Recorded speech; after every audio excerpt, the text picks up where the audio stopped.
Hallelujah. God's people, shalom on you. May the Lord Jesus Christ bless you and keep you safe.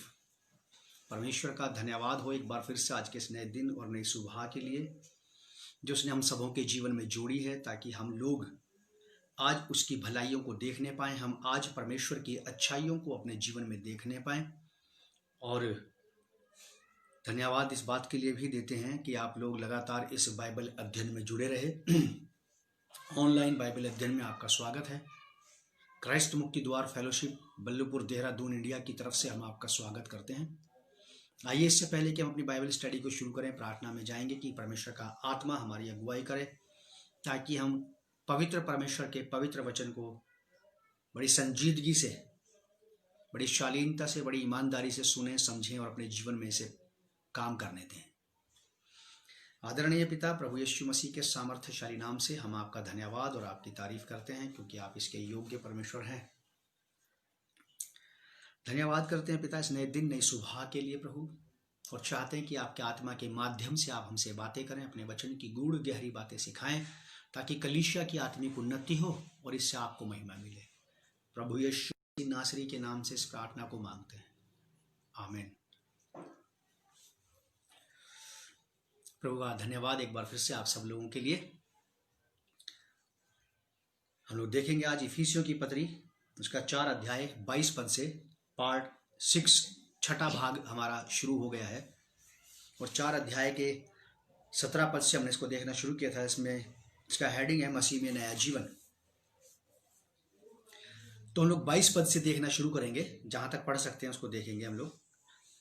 पौलुस प्रेरित कलीसिया को समझा रहे हैं, कलीसिया को बता रहे हैं कि तुम पिछले चाल चलन के पुराने मनुष्यत्व को, जो भरमाने वाली अभिलाषाओं के अनुसार भ्रष्ट होता जाता है, उतार डालो और अपने मन के आत्मिक स्वभाव में नए बनते जाओ। नए बनते जाओ। नया बनना ये एक प्रोसेस है, क्रिया है। आप आज ही नए नहीं बन जाएंगे, लेकिन अगर आपने नया बनना शुरू कर दिया है तो थोड़ा सा भी नयापन अगर आपके और आप में और मुझ में आया तो ये थोड़ा सा भी नयापन दिखाई देने लगेगा। ठीक उसी प्रकार जैसे सूर्य की धूप चाहे ज्यादा निकले या कम, लेकिन नजर आने लगता है कि धूप निकल रही है। लिखा है कि तुम पिछले चाल चलन के पुराने मनुष्यत्व को, जो भरमाने वाली अभिलाषाओं के अनुसार भ्रष्ट होता जाता है, उतार डालो और अपने मन के आत्मिक स्वभाव में नए बनते जाओ और नए मनुष्यत्व को पहन लो, जो परमेश्वर के अनुरूप सत्य की धार्मिकता और पवित्रता में सृजा गया है।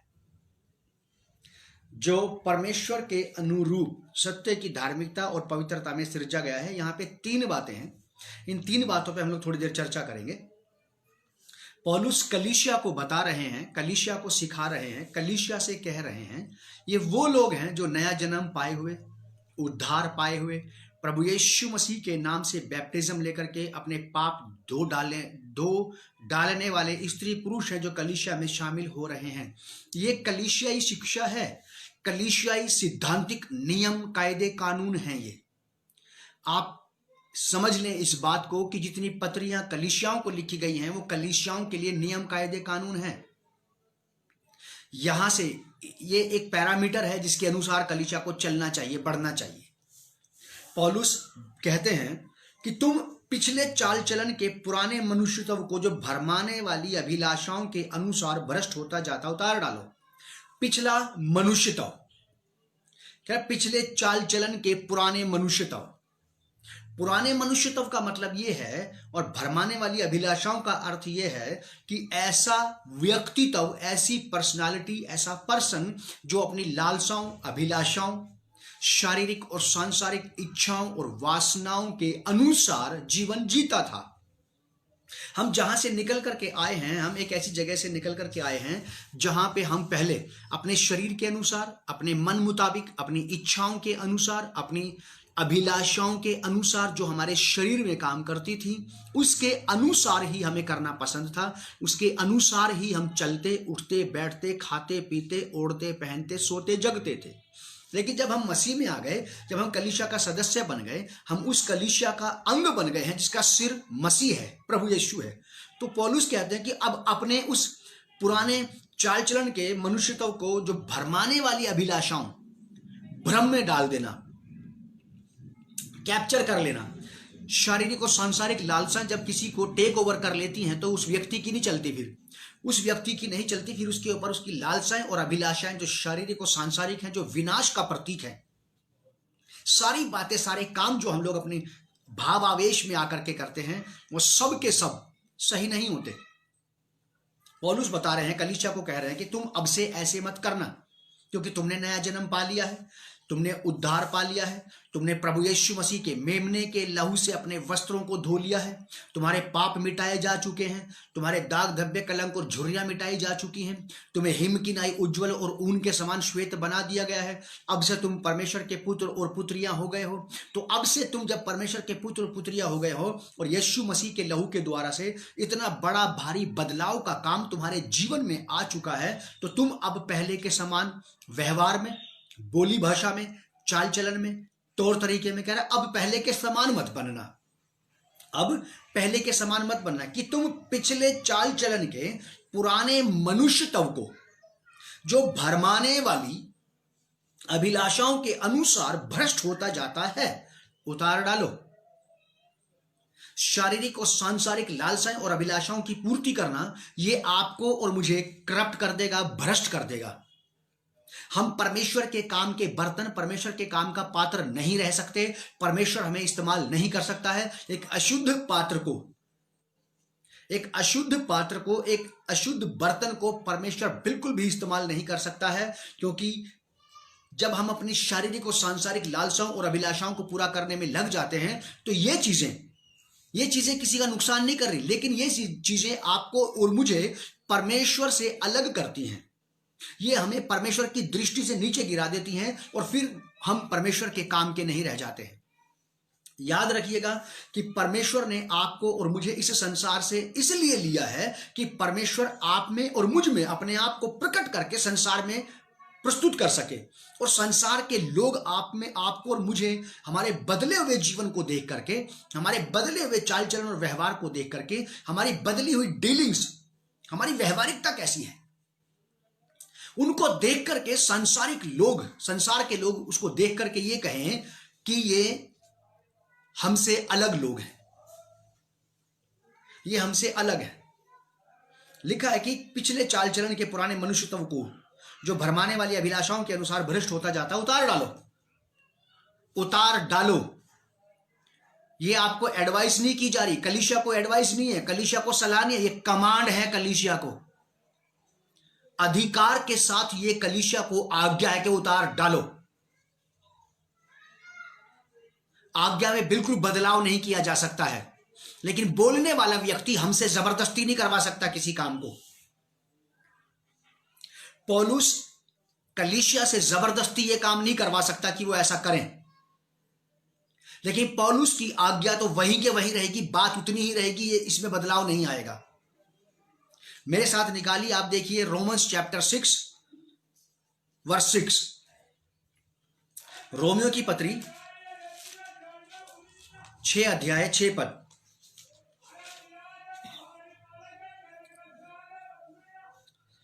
रोमियो की पत्री 6 अध्याय 6 पद। शरीर पर मन लगाना तो मृत्यु है। 6 अध्याय 6 पद। हम जानते हैं कि हमारा पुराना मनुष्यत्व उसके साथ क्रूस पर चढ़ाया गया, ताकि पाप का शरीर व्यर्थ हो जाए और हम आगे को पाप के दास्तों में ना रहें। एक बहुत बड़ा ड्रास्टिक चेंज आया है यहां पे, एक बहुत ज्यादा गहरा बड़ा बदलाव आया है। पौलुस रोम नगर की कलीसिया को, रोम नगर के मसीहों को, विश्वासियों को कह रहे हैं कि हम जानते हैं कि हमारा पुराना मनुष्यत्व उसके साथ क्रूस पर चढ़ाया गया, प्रभु यीशु मसीह के साथ। गलातियों की पत्री 2 अध्याय के 20 पद के मुताबिक, गलातियों की पत्री 2 अध्याय के 20 पद में संत पौलुस कहते हैं कि मैं मसीह के साथ क्रूस पर मारा गया हूं। और यह परमेश्वर की आज्ञा है कि जब तक, यह परमेश्वर की चाहत है कि जब तक हम में से कोई भी व्यक्ति मसीह के साथ मरेगा नहीं, वो मसीह के साथ जिएगा नहीं। मरने के प्रति आज्ञा बदली नहीं जा सकती है, लेकिन जिनको इस आज्ञा का पालन करना है उनसे जबरदस्ती नहीं करवाया जा सकता इस काम को। यहां साफ शब्दों में लिखा कि हम जानते हैं कि हमारा पुराना मनुष्यत्व उसके साथ क्रूस पर चढ़ाया गया, ताकि पाप का शरीर, वो पाप का शरीर जिसके बारे में इफिसियों की पत्री 4 अध्याय के 22 पद में लिखा है, तुम पिछले चाल चलन के पुराने मनुष्यत्व को, जो भरमाने वाली अभिलाषाएं, इतना कच्चा, इतना ज्यादा बालकपन था कि कोई भी बहका लेता था, शरीर की कोई भी लालसा, संसार की कोई भी बुरी भावना हमें बहका करके अपने पीछे कर लेती थी, भरमा करके, भ्रम में डाल करके। ऐसा लिखा है 4 अध्याय के 13 पद में, इफिसियों की पत्री 4 अध्याय के 13 पद में लिखा कि जब तक कि हम सब के सब विश्वास और परमेश्वर के पुत्र की पहचान में एक ना हो जाएं और एक सिद्ध मनुष्य ना बन जाएं और मसीह के पूरे डील डोल तक ना बढ़ जाएं, ताकि हम आगे को बालक ना रहें, जो मनुष्यों की ठग विद्या और चतुराई से, उनके भ्रम की युक्तियों के और उपदेश के हर एक झोंके से उछाले और इधर उधर घुमाए जाते हैं। आप और मैं तब तक भ्रमित होते रहेंगे, हम तब तक डिस्ट्रैक्ट होते रहेंगे, हम तब तक कंफ्यूज होते रहेंगे और परमेश्वर के मार्गों को अपने जीवन में छोड़ते रहेंगे, तब तक जब तक कि हम परमेश्वर के पुत्र प्रभु यीशु मसीह की पहचान में एक ना हो जाएं। प्रभु यीशु मसीह की पहचान की एकता यह है कि मैं मसीह के साथ मरा और मसीह के साथ जी उठा, और अब मैं जीवित ना रहा, गलातियों की पत्री 2 अध्याय 20 पद के मुताबिक, अब मैं जीवित ना रहा वरन मसीह मुझ में जीवित है, बल्कि मसीह मुझ में जिंदा है। जब तक आप और मैं शरीर के अनुसार मरेंगे नहीं संसार की तरफ से, जब तक हम संसार की तरफ से शरीर के मुताबिक मरेंगे नहीं, तब तक ये संसार हमारे ऊपर अपना अपना जाल फैलाता रहेगा और ये हमें भ्रमित करता रहेगा, ये हमें उलझाता रहेगा और परमेश्वर से अलग करता रहेगा। प्रभु यीशु मसीह ने लूका 14 अध्याय में बहुत ही बढ़िया कॉल किया और कहा कि यदि कोई अपने आप का इनकार ना करे तो वो मेरा चेला नहीं हो सकता। अपने आप का इनकार करने का मतलब यह है कि अपने ऊपर अपना सेल्फ कंट्रोल छोड़ देना, अपने ऊपर कंट्रोल दे देना क्राइस्ट को, प्रभु यीशु मसीह को अधिकार दे देना, अपने ऊपर प्रभु यीशु मसीह को पूरा नियंत्रण दे देना, अब अपने ऊपर अपना अधिकार जताना छोड़ देना, अपनी खुशी से अपने आप को मसीह के अधीन कर देना, छोड़ देना, यह है छोड़ देना अपने अधिकार को अपने ऊपर। ठीक वैसे ही यहां पे लिखा है रोमियो की पत्री 6 अध्याय 6 पद, हम जानते हैं कि हमारा पुराना मनुष्य तब उसके साथ क्रूस पर चढ़ाया गया है। अगर पुराना स्वभाव, पुराना मन मिजाज, पुराना चाल ढाल, पुराना बोली भाषा तौर तरीका, पुरानी हरकतें, पुराने हथकंडे अगर अभी भी हमारे अंदर मसीह में नया जन्म पाने के बावजूद भी पाए जाते हैं, तो मुझे ये कहने दें आप कि इसका मतलब हम मसीह के साथ क्रूस पर नहीं मरे हैं। मसीह के साथ हम क्रूस पर नहीं मरे। अगर हम मर जाते तो हमारा पुराना संपूर्ण व्यक्तित्व खत्म हो जाता। लिखा है कि हम जानते हैं कि हमारा पुराना मनुष्य था उसके साथ क्रूस पर चढ़ाया गया, ताकि पाप का शरीर व्यर्थ हो जाए। इसको डिसएक्टिवेट होना है, व्यर्थ होना है, पाप की लालसाओं और अभिलाषाओं को व्यर्थ होना है। इस बात को आप जान लीजिए कि इस संसार में से पाप खत्म नहीं होगा, ये यहीं रहेगा और आपको भी यहीं पे रहना है। और यहीं पे रहते हुए इस पाप के बावजूद भी, इस पाप की प्रेजेंस में भी आपको पाप से अछूता रहना है। आपको और मुझे संसार से अलग नहीं किया जाएगा। हमारे लिए कोई और दूसरी दुनिया नहीं है, यही एक दुनिया है हमारे लिए। हमें इसी संसार में से निकाल करके, इसी संसार में से चुन करके इसी संसार में रखा गया है, ताकि हम इसी संसार में अपने जीवन से मसीह यीशु की ज्योति को प्रकट कर सकें, ताकि वो लोग जो आज भी अज्ञानता और अंधविश्वास के अंधकार में है, जो मृत्यु के देश और छाया में है, वो अपने आप में और हम में, अपने जीवन में और हमारे जीवन में एक बड़ा अंतर देख सकें और हम आगे को पाप के दास्तों में ना रहें, पाप की गुलामी में ना रहें। पाप की गुलामी में ना रहे। रोमियो की पत्री 8 अध्याय 13 पद, रोमन्स चैप्टर 8 वर्स 13, देखिए क्या लिखा है यहां पे। लिखा है, क्योंकि यदि तुम शरीर के अनुसार दिन काटोगे तो मरोगे। शारीरिक और सांसारिक लालसाओं और अभिलाषाओं के अनुसार बिताया गया जीवन मृत्यु की तरफ लेकर के जाता है।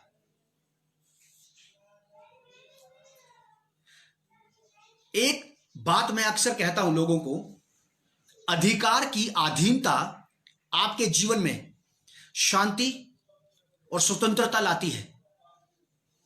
अगर आप किसी भी प्रकार के अधिकार में हैं, अधिकार की अधीनता में है, जहां पे आप हैं, चाहे वो आर्थिक अधिकार हो, फिर चाहे वो सामाजिक अधिकार हो या सरकारी अधिकार हो, अगर हम अधिकार की अधीनता में हैं तो हमारे जीवन में शांति और सुरक्षा रहेगी। तो कठोरता और दंड हमारे लिए आ जाएंगे। यदि आत्मा से देह की क्रियाओं को मारोगे तो जीवित रहोगे। आत्मा से, वो आत्मा जो हर एक विश्वासी को प्रभु यीशु मसीह पर विश्वास करने के द्वारा दिया जाता है, पवित्र आत्मा, विश्वास का आत्मा, विश्वास का आत्मा, आपके अंदर एक विश्वास का आत्मा डाल दिया जाता है प्रभु के प्रति। यदि आप और मैं उस पवित्र आत्मा के द्वारा से, लिखा है, यदि आत्मा से देह की क्रियाओं को मारोगे तो जीवित रहोगे। जीवित रहोगे। आत्मा के द्वारा हम अपनी देह की एक्टिविटीज पर लगाम लगा सकते हैं, पवित्र आत्मा के द्वारा से, पवित्र आत्मा की सहायता से, पवित्र आत्मा की मदद से हम अपने शरीर की बातों पर कंट्रोल कर सकते हैं। इस शरीर को लगाम लगाई जा सकती है ताकि ये शारीरिक लालसाओं और अभिलाषाओं की तरफ अट्रैक्ट ना होने पाए। ऐसा लिखा है इफिसियों की पत्री 4 अध्याय 22 पद, कि तुम पिछले चाल चलन के पुराने मनुष्य तब को जो भरमाने वाली अभिलाषाओं के अनुसार भ्रष्ट होता जाता है उतार डालो। इसको तो उतारना ही पड़ेगा, इसको उतार के रखना ही पड़ेगा, वरना जब तक हम इसको नहीं उतारेंगे ये हमें उलझाता रहेगा शारीरिक और सांसारिक बातों में, और हम उलझते रहेंगे। वर्स 23, इफिशियंस चैप्टर 4 वर्स 23, इफिसियों की पत्री 4 अध्याय 23 पद, और अपने मन के आत्मिक स्वभाव में नए बनते जाओ। मन के आत्मिक स्वभाव में नए बनते जाओ। रोमियो की पत्री में ऐसा ही लिखा है 12 अध्याय में, हे प्रियो, तुम्हारे मन के नए हो जाने से तुम्हारा चाल चलन भी बदलता जाए। चाल चलन बदलने की जो वजह है, व्यवहार, बोली भाषा, तौर तरीके बदलने की जो वजह है, वो है आपका और मेरा मन। अगर मन नहीं बदला तो व्यवहार नहीं बदल सकता है। एक कहावत चलती है इस दुनिया में, संसार में, लोग ऐसा कहते हैं कि चोर चोरी से जाए, हेरा फेरी से ना जाए। इसका मतलब यह है कि चोरी करना अगर बंद भी कर दिया तो भी उसके नेचर में, उसका स्वभाव में उसका असर रह जाता है। ये एक बात है। यहां साफ शब्दों में ऐसा लिखा है, और अपने मन के आत्मिक स्वभाव में नए बनते जाओ। अपने मन के, मन का मतलब है आपका विवेक, आपके थॉट्स, आपकी थिंकिंग, इसमें, इस स्वभाव में नए बनते जाओ। अगर यहां पे नयापन नहीं आ रहा तो याद रखिएगा कि शरीर के अंगों से नयापन कभी प्रकट नहीं होगा। शरीर के अंगों से नयापन कभी प्रकट नहीं होगा कि मेरे अंदर नयापन आ गया है, मैं एक नई सृष्टि हूं, मैं मसीह में नया हूं। नहीं, बिल्कुल नहीं हो सकता। ये हमारे शरीर के द्वारा से, हमारे प्रतिदिन के दैनिक जीवन की क्रिया के द्वारा से, हमारी डेली लाइफस्टाइल के द्वारा से यह बात कभी भी रिप्रेजेंट नहीं हो सकती है कि मैं बदल गया हूं, जब तक मेरा मन ना बदले। रोमियो की पत्री 12 अध्याय उसका दूसरा पद लिखा कि इस संसार के सदृश ना बनो, इस संसार के जैसे मत बनो, जैसा इस संसार चलता है, करता है, जैसा ये बोलता है, जैसे संसार के चाल चलन, संसार के हथकंडे हैं, जैसे संसार की क्रियाकलाप है, कह रहा उसके अनुसार मत करो। हमें उसके अनुसार नहीं बनना, ना उसके जैसा करना है। कामयाब होने के लिए, सफल होने के लिए, धनाढ्य होने के लिए हमें संसारिक और शारीरिक हथकंडे नहीं अपनाने। झूठ के, कपट के, छल के, चालाकी के, धूर्तता के हमें बिल्कुल नहीं अपनाने। सिद्ध होने के लिए, परफेक्ट होने के लिए, अच्छा बनने के लिए हमें संसारिक धोखेधड़ी की जरूरत नहीं है। अगर मान लीजिए एक आत्मिक व्यक्ति जो प्रभु के पास आ गया, वो भी धनवान होने के लिए संसारिक हथकंडे अपनाता है, झूठ कपट के, छल चालाकी के, तो उसमें और उन लोगों में क्या अंतर है जिसने अभी भी परमेश्वर को नहीं जाना, प्रभु यीशु मसीह को अपना उद्धारकर्ता स्वीकार नहीं किया? कोई अंतर नहीं है। यहां लिखा है ऐसा, इस संसार के सदृश ना बनो, परंतु तुम्हारे मन के, तुम्हारे विवेक के नए हो जाने से तुम्हारा चाल चलन भी बदलता जाए। ये नया हो जाएगा तो चाल चलन बदल जाएगा। अगर ये नया नहीं हो रहा तो व्यवहार नया बिल्कुल नहीं होगा, व्यवहार बिल्कुल नया नहीं होगा। एक व्यक्ति, मान लीजिए, एक उदाहरण दे रहा हूं मैं, किसी को कुछ नहीं कह रहा, एक व्यक्ति अगर अटक अटक के बोलता है, उसकी जबान बिल्कुल साफ शब्द नहीं बोलती, वो अटक अटक करके बोलता और बढ़िया सूट टाई लगा के बैठा, बढ़िया फर्स्ट क्लास, बिल्कुल अप टू डेट बन के बैठा, बिल्कुल बेहतरीन, बढ़िया फर्स्ट क्लास। आप में से किसी को पता है कि अटक के बोलता है? किसी को नहीं पता लगेगा कि ये लड़खड़ाता हुआ बोलता है। क्यों? क्योंकि उसके बाहरी आवरण को देख करके आपको और मुझे लगता है कि बहुत ही बढ़िया, बहुत ही सभ्य, बहुत ही फास्ट और शार्प और स्पष्ट बोलने वाला व्यक्ति होगा शायद कोई। लेकिन जैसे ही वो बोलेगा, बोलते ही आपको और मुझे पता लग जाएगा कि जितना अप टू डेट बन करके बैठा था, उसकी बजाय इसकी जबान उतनी साफ नहीं है जितना कि ये बाहरी ड्रेसअप होकर के साफ सुथरा बन के बैठा है। ठीक जस्ट वैसे ही मसीहत में भी ऐसा ही है। बहुत सारे लोग बाहर से बहुत ही बढ़िया, शालीन और सभ्य नजर आते हैं, लेकिन उनसे जब बात की जाए तो उनके अंदर से शालीनता और सभ्यता नजर नहीं आती। ये कलीसिया का एक बहुत बड़ा ड्रॉबैक है। पौलुस कलीसिया से ये कह रहे हैं कि तुम अब वैसे मत बनना जैसे पहले थे। जैसे संसार के लोग सांसारिक रीति व्यवहार में चलते फिरते, उठते बैठते, अपने कामों को करते हैं, अब से तुम वैसे मत बनना। कामयाब होने के लिए, सफल होने के लिए, फेमस होने के लिए गलत चीजों का इस्तेमाल मत करना, गलत हथकंडे मत अपनाना, गलत बातों को मत लेना। अगर मान लीजिए हम में से जो मसीह लोग हैं वो भी कामयाब होने के लिए शारीरिक और सांसारिक तौर तरीके अपनाते हैं, जैसे कि संसार के दूसरे लोग 420 के तरीके अपनाते हैं, अगर हम भी वैसे अपनाने लगे तो हम में और उन लोगों में क्या अंतर रहेगा? बदलाव तब तक सामने नहीं आएगा मेरे प्रियो, जब तक ये विवेक नहीं बदल जाएगा। बाइबल की एक बात है, मेरे ऊपर बड़ा गहरा प्रभाव डालती है वो बात। आप चाहें तो मेरे साथ देख सकते हैं, और यदि आप चाहें तो आप भी उस बात को, इतना गहरा प्रभाव आपके ऊपर डालने की परमिशन, उसका अधिकार दे सकते हैं। मैंने दे रखा है, मेरे साथ देखिए आप, नीति वचन की किताब 4 अध्याय 23 पर, प्रोवर्ब्स चैप्टर 4 वर्स 23। बहुत ही बढ़िया बात। राजा सुलेमान बहुत अच्छी बात कहते हैं। नीति वचन की किताब 4 अध्याय 23 पद, इस बात का मेरे ऊपर, मेरे अपने विवेक पर बड़ा गहरा प्रभाव है इसका। क्या कहते हैं राजा सुलेमान? कहते हैं कि सबसे अधिक अपने मन की रक्षा कर। जिस प्रकार से आप अपने माल असबाब की रक्षा करते हैं ना, जिस प्रकार से आप अपने जवान बेटे बेटियों की रक्षा करते हैं कि वो खराब ना हो जाए, स्लिप ना हो जाए संसार में, शरीर की लालसाओं अभिलाषाओं में, जिस प्रकार से आप और मैं अपने धन की, अपने धान्य की, अपने घर की, अपने पति की, पत्नी की, बच्चों की, अपने ओढ़ने खाने पहनने की, जेवर की, सोने चांदी की देखभाल करते हैं, कह रहा उससे ज्यादा सुलेमान कहते हैं कि सबसे अधिक आज तक आपने जितनी रक्षा किसी भी चीज की हो, उससे ज्यादा रक्षा मेरे प्रियो आपको और मुझे अपने विवेक की, अपने मन की करने की आवश्यकता है। एज ए क्रिश्चियन डिसाइपल, एक मसीह विश्वासी होने के नाते, एक मसीह शिष्य होने के नाते, आज तक जितनी रक्षा आपने और मैंने अपने सिद्धांतों की है, अपने मन की, अपने स्वभाव की, अपनी चीजों की है, अपने उद्देश्यों की है, अपने परिवार की है, उससे कहीं ज्यादा बढ़कर सुलेमान कहता है कि सबसे अधिक अपने मन की रक्षा कर, अपने मन की चौकसी कर, क्योंकि तेरे जीवन का मूल स्रोत वही है। और प्रभु यीशु मसीह ने यह कहा है कि मनुष्य के मन से जो बातें निकलती हैं वो उसे अशुद्ध करती हैं। नूह के समय पे ऐसा लिखा है उत्पत्ति की किताब में, परमेश्वर यहोवा कहता है कि बचपन ही से मनुष्य के मन में जो कुछ पैदा होता है वो बुरा ही होता है। संत पौलुस इस बात को कहते हैं 4 अध्याय के 23 पद में, और अपने मन के आत्मिक स्वभाव में नए बनते जाओ। आपको प्रतिदिन नया बनने की आवश्यकता है। नया बनने का मतलब है कि कामयाब होने के लिए शारीरिक और सांसारिक हथकंडों का इस्तेमाल हम नहीं करेंगे।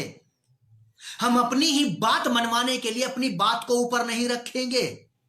हम किसी भी प्रकार से ऐसी ढीठता में नहीं आएंगे कि हमें एक बात 20 बार बता दी जाए कि ऐसा मत करो, ऐसा मत करो, ऐसा मत करो, और हम उसी को करते रहें। ये ऐसा तब तक चलता रहेगा, वो ढीठता का पुराना स्वभाव हमारे अंदर तब तक रहेगा जब तक हमारा विवेक नया नहीं हो जाएगा। और आपके और मेरे विवेक को, आपके और मेरे मन को, आपके और मेरे स्वभाव को, और हमारे इनर बीइंग को, जो हमारा इनर सोल है, जो व्यक्ति जो ये बात कर रहा है, ये तब तक नया नहीं बनेगा जब तक परमेश्वर के वचन को मैं अपने ऊपर अधिकार ना दूं। दुखदाई बातें हैं लेकिन अच्छी है, सच्ची बातें हैं। बात तो सच है, चाहे भले ही दुखदाई हो, पीड़ादायक हो, कष्ट हो रहा होगा, क्या करें, है तो ऐसा ही। सुलेमान कहते हैं कि सबसे अधिक अपने मन की चौकसी करो आप, क्योंकि तेरे जीवन का मूल स्रोत, तेरे जीवन को तबाह और बर्बाद कर देने वाला और तेरे जीवन को आबाद और पूरी तरह से परमेश्वर के करीब पहुंचा देने में सबसे बड़ा हाथ तेरे मन का रहेगा। मैंने नहीं कही ये वाली बात, सुलेमान राजा ने कही है। मैं तो केवल उसको उतना जितना मैं जानता हूं उसको एक्सप्लेन करके बता रहा हूं। बस परमेश्वर के वचन की, राजा सुलेमान की बात की व्याख्या कर रहा हूं, मैं बता रहा हूं आपको खोल के उसका अर्थ। क्या कह रहा है कि सबसे अधिक अपने मन की चौकसी या रक्षा कर, क्योंकि तेरे जीवन का जो मूल स्रोत है ना, बेस ऑफ लाइफ है जो तेरा, वो तेरा मन है। अगर किसी घर की फाउंडेशन, किसी घर का जो बेस है, अगर वही कमजोर है तो बिल्डिंग कितने दिन तक खड़ी रहेगी?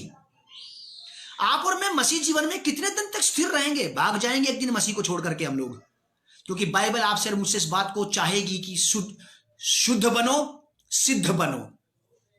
झूठ, छल, कपट, चोरी, चालाकी, ढीठता को छोड़ दो और परमेश्वर के वचन की अधीनता में रहो। अधिकार की अधीनता में रहने का मतलब है शांति और सुरक्षा, और अधिकार का विरोध और विद्रोह करने का मतलब है दंड, सजा। ये कलीसियाई सिद्धांत हैं, कलीसियाई नियम हैं। अगर आप और मैं कलीसिया का हिस्सा हैं तो ये बातें आप पर और मुझ पर और हमारे परिवारों पर लागू होती हैं, और बड़ी बारीकी से आप अपने जीवन में, अपने परिवार में, मैं अपने जीवन में और अपने परिवार में इन चीजों को देखता रहूं कि किसी भी प्रकार से परमेश्वर की अनदेखी तो नहीं हो रही है। कहीं ऐसा ना हो कि मेरे बीवी बच्चे किसी भी प्रकार से, या मैं किसी भी प्रकार से जल्दबाजी में बिजी हो जाने के कारण, काम की बहुतायात हो जाने के कारण हमने परमेश्वर की बातों को दरकिनार तो नहीं कर दिया। अय्यूब नाम का एक व्यक्ति था, book of Job, mister Job, Ayyub नाम का एक व्यक्ति था। लिखा है कि जब जेवनार के दिन पूरे हो जाया करते थे तो अय्यूब अपने बेटे बेटियों को बुलाया करता था और सुबह तड़के उठ करके उनके लिए बलिदान चढ़ाता था और उनके लिए प्रायश्चित करता था, उनके लिए परमेश्वर से माफी मांग करके कहता था कि कदाचित, कह रहा कि ऐसा हो सकता है, ऐसा हो सकता है कि मेरे बच्चों ने परमेश्वर को अनदेखा कर दिया हो, मेरे बच्चों ने परमेश्वर की अनदेखी की हो, मेरे बच्चों ने अपने व्यवहार से, अपने कामों से परमेश्वर का इनकार कर दिया हो, उसका आदर ना किया हो। इसलिए मैं भोर में तड़के उठ करके उनके लिए प्रायश्चित करूंगा और बलिदान चढ़ाऊंगा कि मेरे बच्चे परमेश्वर के खिलाफ ना चले जाएं। सुलेमान राजा बहुत बढ़िया बात कहते हैं कि सबसे अधिक अपने मन की चौकसी कर, क्योंकि तेरे जीवन का जो मूल स्रोत है, जो तेरा मेन बेस ऑफ लाइफ है, फाउंडेशन कितनी मजबूत डाल रखी है आपने और मैंने, कितनी मजबूत फाउंडेशन है। एक मसीह जीवन में आप कुछ भी करें, अच्छा करें, बुरा करें, गलत करें, सही करें, लेकिन एक बात याद रखिए, आपका मन, आपका कॉन्शियंस बिल्कुल क्लियर होना चाहिए, साफ होना चाहिए। अगर आपने गलत भी किया है, बुरा भी किया, पाप भी किया, तो भी आपका मन इतना स्पष्ट होना चाहिए कि आप कह सके किसी के सामने बैठ करके कि हाँ मैंने पाप किया है, क्योंकि ये तेरे जीवन का मूल स्रोत है। अगर ये गड़बड़ में आ गया, याद रखिएगा, अगर ये खराब हो गया तो आपको कोई नहीं बचा सकता। फिर मुझे फिर कोई नहीं बचा सकता, इसीलिए मुझे अपने मन पर यीशु मसीह के लहू को लगाना पड़ता, अपने विवेक को शुद्ध रखना पड़ता है। पौलुस ऐसा कहते हैं कि मेरा विवेक, प्रेरितों के काम की किताब में पौलुस कहते हैं कि मेरा विवेक परमेश्वर और मनुष्य दोनों की ओर निर्दोष है। क्या बात है, क्या बेहतरीन बात है। क्या आप और मैं संत पौलुस के समान नहीं कह सकते? क्या आप और मैं संत पौलुस के समान नहीं बन सकते कि अपने विवेक को मनुष्यों के सामने भी और परमेश्वर के सामने भी निर्दोष रखें, निश्चल रखें, निष्कपट रखें?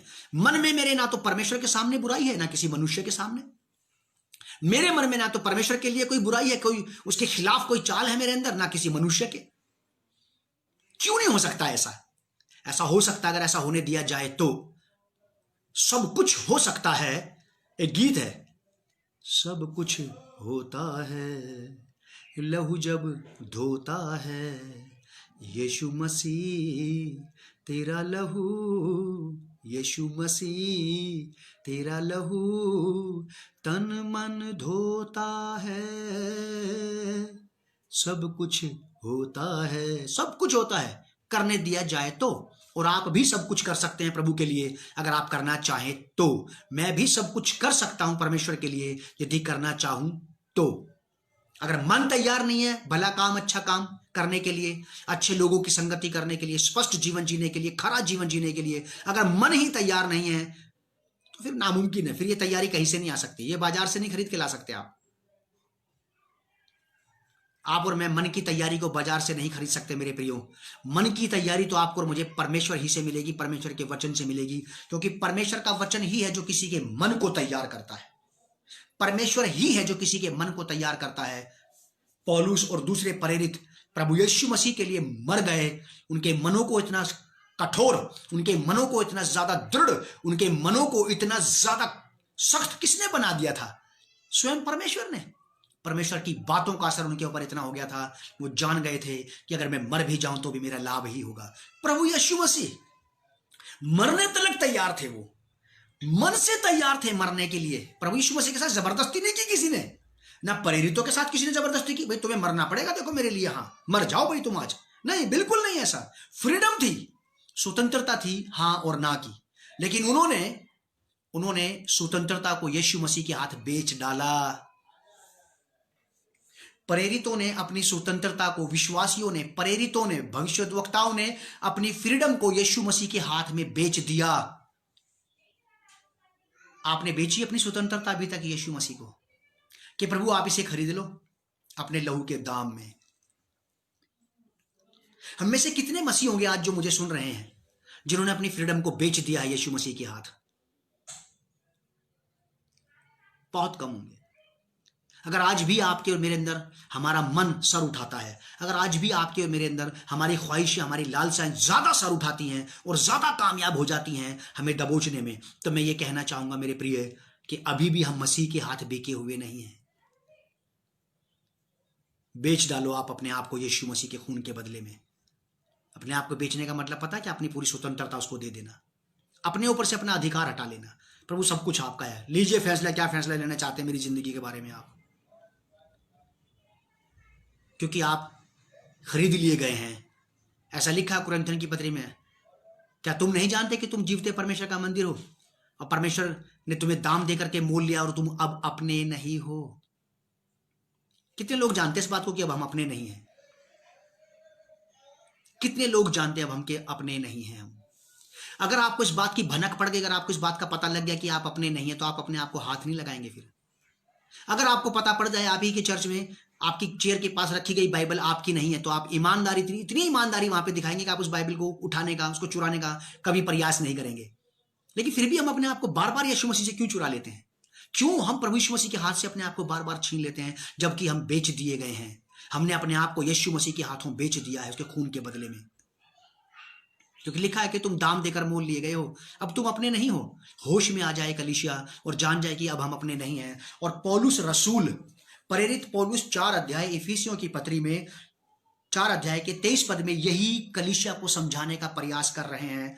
22 पद में लिखा है कि तुम अपने पिछले चाल चलन के पुराने मनुष्यत्व को जो भरमाने वाली अभिलाषाओं के अनुसार भ्रष्ट होता जाता है उतार डालो। 23वीं आयत में वो कहते हैं, और अपने मन के आत्मिक स्वभाव में नए बनते जाओ। स्वभाव स्वाभाविक नहीं तो व्यवहारिक नहीं, मैं गारंटी देता हूं, मैं लिख के दे सकता हूं वर्ल्ड वाइड लेवल के किसी भी क्रिश्चियन बिलीवर को, अगर स्वभाव नहीं बदला तो ये व्यवहार में बात कभी नहीं आएगी। अगर व्यवहार में धोखाधड़ी से आ भी गई झूठी मसीहत, झूठी आज्ञाकारिता, तो ये रंग एक दिन जरूर उतर जाएगा। कच्चा रंग ज्यादा दिन तक नहीं ठहरा रहता। Hallelujah, praise the Lord. Brother and sister बोल बोल करके हम मसीहों को बेवकूफ बना सकते हैं, लेकिन ये रंग ज्यादा दिन तक नहीं रहेगा हमारे ऊपर। ये कलर ज्यादा दिन तक नहीं चढ़ा रहेगा मेरे प्रिय, ये उतर जाएगा एक दिन। अगर ये कलर उतरा तो फिर आपकी और मेरी मसीहत की सड़ाहट लोगों के सामने आ जाएगी, और लोग जान जाएंगे कि ये ऊपर से तो अच्छा था, सूट बूट में था, लेकिन इसकी जबान लड़खड़ाती थी, ये बोलने में स्पष्ट, ये व्यवहारिकता में साफ सुथरा, ये स्वभाव और मन मिजाज में शुद्ध व्यक्ति नहीं था। ऐसा लिखा है यहां पे, ऐसा लिखा है यहां पे। और अपने मन के आत्मिक स्वभाव में नए बनते जाओ। प्रतिदिन आपको नया बनना है। आप कल नए थे, कल का नयापन आज काम नहीं आएगा, कल का अभिषेक आज काम नहीं करेगा, क्योंकि हमारे कल के डिनर ने आज काम नहीं किया, हमने सुबह फिर ब्रेकफास्ट किया। अगर कल का डिनर इतना ताकतवर होता कि हमें ब्रेकफास्ट ना करना पड़ता और कल के डिनर से हम आज दिन भर का काम कर लेते, हो सकता है ऐसा कि हमने कल रात को खाना खाया था और आज दिन भर भी उसी से चलेंगे हम, कि नहीं नहीं ऐसा नहीं होगा। ज्यादा से ज्यादा अगर हमने ज्यादा हैवी डाइट रात को ले ली थी तो हम सुबह ब्रेकफास्ट नहीं करेंगे, चाय पी के अपने काम पे लग जाएंगे। दोपहर में खाना जरूर खाएंगे, हम दोपहर में खाना लंच जरूर करेंगे, क्योंकि हम जानते हैं कि एक बार के खाने से दूसरे दिन तक का काम नहीं चलता। ठीक वैसे ही कल की मसीहत से आज की मसीहत की कार्यवाही पूरी नहीं होगी। आज के मसीह जीवन के मैं आज्ञाओं को पूरा नहीं कर सकता हूं उन कल की आज्ञाओं से जो मैंने कल की थी। आज के लिए नया चाहिए, आज के लिए नया चाहिए लिखा। और अपने मन के आत्मिक स्वभाव में नए बनते जाओ, और अपने लिखा और नए मनुष्य तव को पहन लो। नए मनुष्य तव को पहन लो, कि नई पर्सनालिटी, एक नए व्यक्तित्व को पहन लो, कि लोग अचरज में पड़ जाए कि ये कैसे हो सकता है।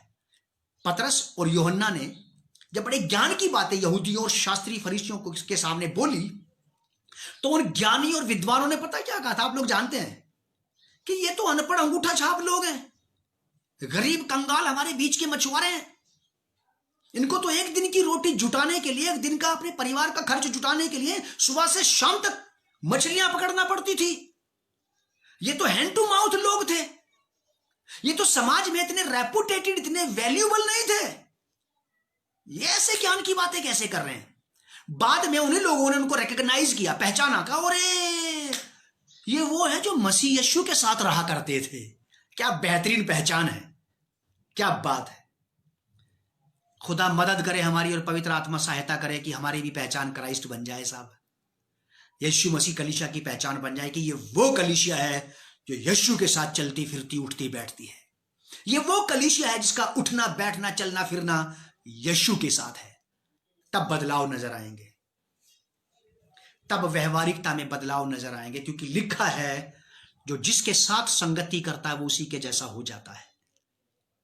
मेरे प्रियो, बाइबल में लिखा कि धोखा ना खाओ, क्योंकि बुरी संगति अच्छे चरित्र को बिगाड़ देती है। बाइबल में लिखा है, और देखो परमेश्वर ठट्ठों में उड़ाया नहीं जाता। उसकी बात अगर आप जानते हैं, अगर विश्वासी जानता है कि इसको झूठ नहीं बोलना चाहिए और वो झूठ बोलता है, तो वो परमेश्वर को ठट्ठों में उड़ाता, उसका मखौल उड़ाता, उसका मजाक उड़ाता, बोलता है अरे जाओ तुम्हारी बात हम नहीं मानते।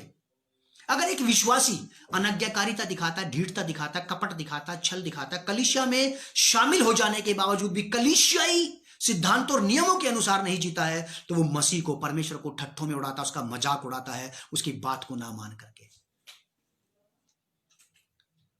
बहुत अच्छी बातें हैं ये कलीसिया के लिए। आप और मैं संसार से ले लिए गए, कलीसिया में शामिल कर दिए गए। अब आप और मैं, हम कलीसिया का हिस्सा हैं, प्रभु यीशु मसीह की कलीसिया का हिस्सा हैं हम। अब वो चीज झलकना भी चाहिए, हमारे अंदर से बाहर आ जाना चाहिए। अब तो लिखा है 24 वर्ष में, और नए मनुष्यत्व को पहन लो जो परमेश्वर के अनुरूप सत्य की धार्मिकता और पवित्रता में सिरजा गया है। यह उसकी बात कर रहा है, ध्यान से सुनिए आप, यह उसकी बात कर रहा है जो उत्पत्ति की किताब 1 अध्याय के 26 पद में लिखा है। और परमेश्वर ने मनुष्य को अपने स्वरूप और अपनी समानता के अनुसार बनाया। निर्दोष, निश्चल, निष्कपट, शुद्ध, पवित्र, ऐसा बनाया था परमेश्वर ने अदन में। अदन की वाटिका में परमेश्वर ने मनुष्य को ऐसा बनाया था और पौलुस कह रहा है कि वैसे ही बनो। और प्रभु यीशु मसीह का बलिदान, प्रभु यीशु मसीह का लहू हमारे गिरे हुए स्वभाव को, हमारे पापी स्वभाव को जो पैतृक चला आ रहा है, उससे उठा करके वापस उसी इमेज में उसी लेवल पे ले जाने की बात पौलुस कर रहा है। परमेश्वर की संतान परमेश्वर के जैसी बन जाए। वो बड़ा गॉड है और हम छोटे गॉड हैं। एक जगह भजन संहिता में ऐसा लिखा है बाइबल में, परमेश्वर का वचन ये कहता है कि मैंने कहा कि तुम सबके सब ईश्वर हो। ईश्वर, ये हाथ की बनाई हुई मूर्तियों को लोग ईश्वर कहते हैं, ये ईश्वर नहीं है।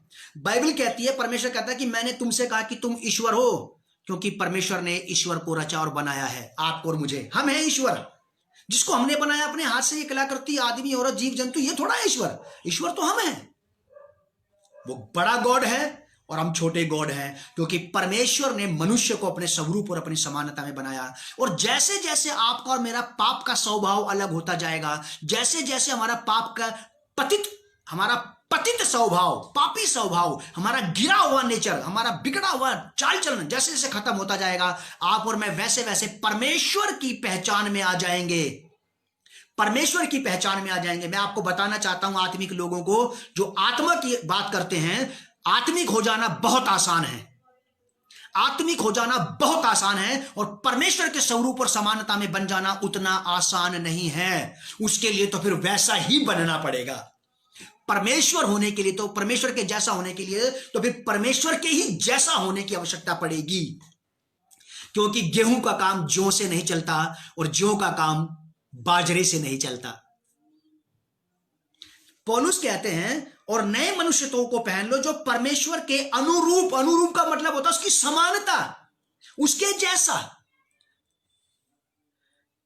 गॉड की इमेज, उसके अनुरूप सत्य, सत्य की धार्मिकता और पवित्रता से सिरचा गया है।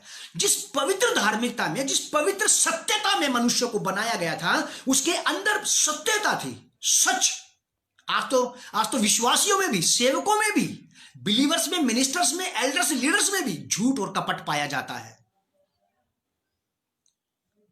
और झूठ और कपट के द्वारा किया गया कोई भी काम प्रूफ करता है कि यह गॉडली नहीं हो सकता।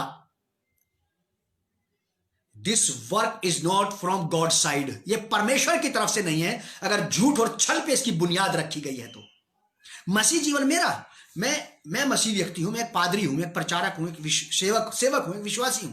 मान लीजिए अगर मेरे दिन की शुरुआत झूठ पर होती है, तो आज दिन भर कैसा रहेगा, ये आइडिया लगा लीजिए। अब आप जिस काम की शुरुआत ही झूठ की बुनियाद पर हुई है, इसका अंत कैसा होगा फिर? पौलुस कहते हैं कि परमेश्वर के अनुरूप, ये अदन की वाटिका वाले उस पुरुष की बात कर रहा जो पहली बार स्त्री पुरुष परमेश्वर के स्वरूप और समानता में बनाए गए, जो निर्दोष थे, जो निश्चल थे, जो निष्कपट थे, उनमें कोई धोखाधड़ी नहीं थी। ये उसकी बात कर रहा है। आपको और मुझे वहां पहुंचना है, वापस आदम की उस इमेज में जो परमेश्वर की उसके साथ अदन की वाटिका में हुआ करती थी। वो दोनों पति पत्नी नंगे रहते थे बिना कपड़े के, लेकिन लज्जाते नहीं थे। आज हम बढ़िया से बढ़िया कपड़ा पहन लेते हैं, परफ्यूम लगा के चर्च जाते हैं, क्रीम लगा के चर्च जाते हैं। चर्च जाने से एक दिन पहले हम ब्यूटी पार्लर भी जाते हैं ताकि अच्छे दिखाई दें, लेकिन तो भी परमेश्वर के सामने वहां हम अगर ऐसे शुद्ध नहीं हैं तो निर्वस्त्र जैसे ही खड़े रहते हैं। अगर आज भी कलीसिया में खड़ा होकर के हम में से किसी व्यक्ति में छल, धूर्तता और कपट पाया जाता है, तो याद रखिए कि हम अपने आप को ढांपने के बावजूद भी ढपे हुए नहीं हैं। पौलुस ये कहते हैं, एक बार फिर से मैं रिपीट करके पूरी बात को बंद कर दूंगा यहां पे।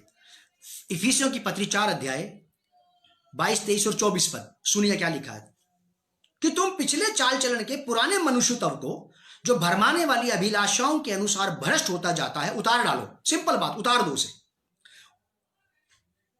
और अपने मन, विवेक, विचार, अपने मन के आत्मिक स्वभाव में नए बनते जाओ। आप नए बनते जाइए, बस पुरानी बातें छोड़ दीजिए, पुराना स्वभाव, पुराना व्यवहार, पुरानी बोली भाषा, पुराना तौर तरीका, और नए मनुष्यत्व को पहन लो। 5 साल की मसीहत के बाद, 10 साल की मसीहत के बाद, 20 साल की मसीहत के बाद भी अगर कभी आपको कोई ये कह दे कि यार तुम आज भी बदले नहीं, तो मान लेना, अपने बाल नोच करके रोना और कहना कि हम लुट गए, मैं लुट गया, क्योंकि मैं 20 साल की मसीहत के बाद भी किसी को यह नहीं प्रूफ कर पाया कि मैं बदला हुआ व्यक्ति हूं। लिखा है, और नए मनुष्यत्व को पहन लो जो परमेश्वर के अनुरूप सत्य की धार्मिकता और पवित्रता में सृजा गया है। उसको पहनना जिसको परमेश्वर ने बनाया है, उसे नहीं जिसको आप और मैं खुद बना रहे हैं। वो धार्मिकता किसी काम की नहीं जिसको आप और मैं खुद अपने लिए क्रिएट कर रहे हैं, लोगों से शाबाशी पाना चाहते हैं। कलीसिया को यह सिखाया जा रहा है, कलीसिया का सिद्धांत है ये, कलीसिया को ऐसा ही बनना पड़ेगा। और कलीसिया कौन है? मैं हूं, आप हैं। इंडिविजुअल चर्च, फिर पब्लिक चर्च होता है, फिर यूनिवर्सल चर्च होता है, वर्ल्ड वाइड लेवल पे हो जाती है फिर कलीसिया। कलीसिया चाहे कोई भी, उसको ध्यान रखना पड़ेगा इस बात का। प्रभु आपका धन्यवाद करते हैं इस वचन के बीज के लिए जो बोया गया है, और मैं चाहता हूं कि आपकी आत्मा के द्वारा से इस वचन के बीज की रखवाली की जाए और ये बीज 100 गुना फलदायक बने, जिससे कलीसिया फलवंत हो और आपको प्रसन्नता मिले। प्रभु यीशु के नाम से पिता इस प्रार्थना को हम मांगते हैं, आमीन। God bless you and God's people, once again shalom on you.